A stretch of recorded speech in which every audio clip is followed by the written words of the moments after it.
First off, let me just say that this video is going to be a lot different than my last video.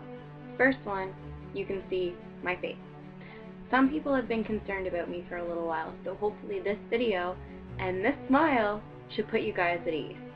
Secondly, this is more of a video describing the bits and pieces of the toughest life journey I have ever been on.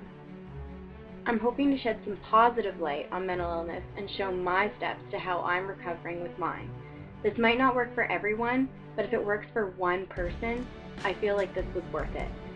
So let's start at the beginning. On September 8th, 2012, my boyfriend Cameron committed suicide. I found his body, and this triggered a few mental illnesses that I was going to have to deal with later on, and that's what I'm going to tell you about more. The first is going to be post-traumatic stress disorder, which short term is PTSD. This is when you witness a traumatic event or go through something of great mental stress. For me, my symptoms were no sleep, flashbacks, aggressive anger, and behavior that wasn't exactly exemplary. I also went through anxiety. This is different for everyone, but for me it was the displeasing feeling of worry and fear, and this was a lot of the time. My last one was depression, also different for everyone. This for me involved my body, my mood, my thoughts, my general sense of being. It affected my appetite, interest in activities, sleep, and alertness. I tried treating this by myself by giving myself all these talks saying, you're overreacting, you're stronger than this, you don't need help, this will pass. The problem for me is that it wasn't passing. At night I couldn't sleep because Cameron wasn't there. I didn't accept the fact that he died. I told myself, you'll see him tomorrow, this is a nightmare. To me, it was a nightmare I just couldn't wake up from. I started feeling alone. Why him? Why not me? I should go too. I'm unfaithful for not following him. No one would care anyway. All of which I found out in the end to be complete lies. I'd lost interest in all my usual activities, like hanging out with friends I'd known forever, going outside, dancing, singing, reading, working. It was like nothing mattered. And after that I started getting angry with everyone, even my biggest supporters, because they were an easy target. I would lash out and say mean and hurtful things in hope that I'd hurt less. And honestly, it wasn't very helpful. My flashbacks were the worst. It seemed whenever I closed my eyes, I was reliving finding Cameron all over again, and everything was happening in the present rather than in the past, where it did. The last thing that really pushed me to my breaking point were the bullies. People I trusted, people I confided in, were saying mean and untrue things about my relationship with Cameron, about myself personally, going so far as to call me in groups and reduce me to tears. I felt like I was always having to defend myself on top of everything else that was going on, and after a while that just gets really, really tiring. One night I said one word on Facebook, and it ended up being my biggest savior. I just said goodbye. That's it. Goodbye. The next day was going to be it for me. I decided that I just couldn't take it anymore. When I woke up the next morning, I broke down. I told my parents everything. The self-loathing and the nightmare that I felt like I just couldn't wake up from.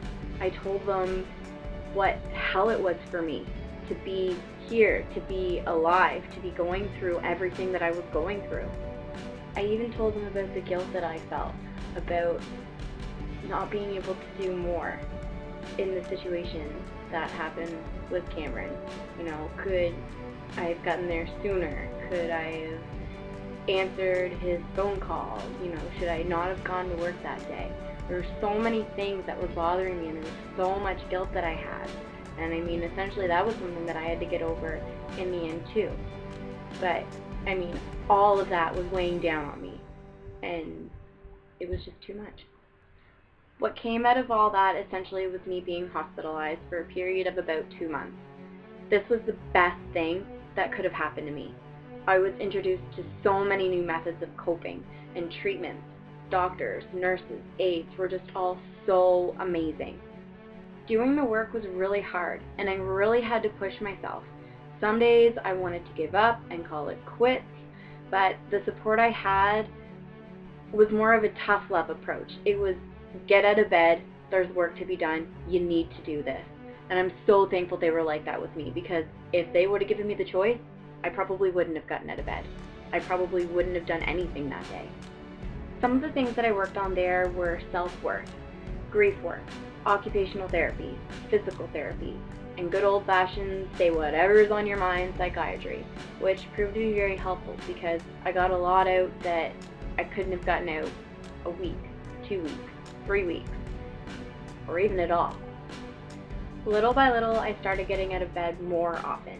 I started eating again. I started going to sleep at a decent time at night, rather than waiting until the morning because I was too scared. I started exercising, doing all the things I used to do without having to be coaxed into it or persuaded into doing something that day. I started doing things on my own volition, and that felt really good. While I was there, I had this moment where everything just snapped into place for me. It was like my epiphany. I was feeling really, really down, and I was sitting with another patient, and he looked at me and he'd seen how upset I was, and he just said, you know, if I could bring him back for you, I would. And when he said that, it was like something just clicked. And I looked at him and I said, you know what? I wouldn't want you to. It was like, bam, you know? Because it was at that point that I realized I didn't want to bring Cameron back. I love him, yes. I miss him, yes. Would I be happy if he was here? Overjoyed. But he left me.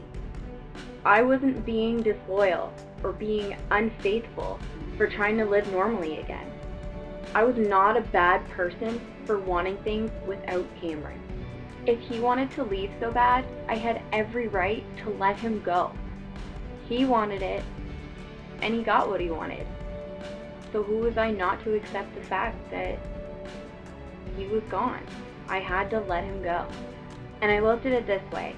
I've been feeling so sorry for myself and so sorry for Cameron that I never let myself let him go.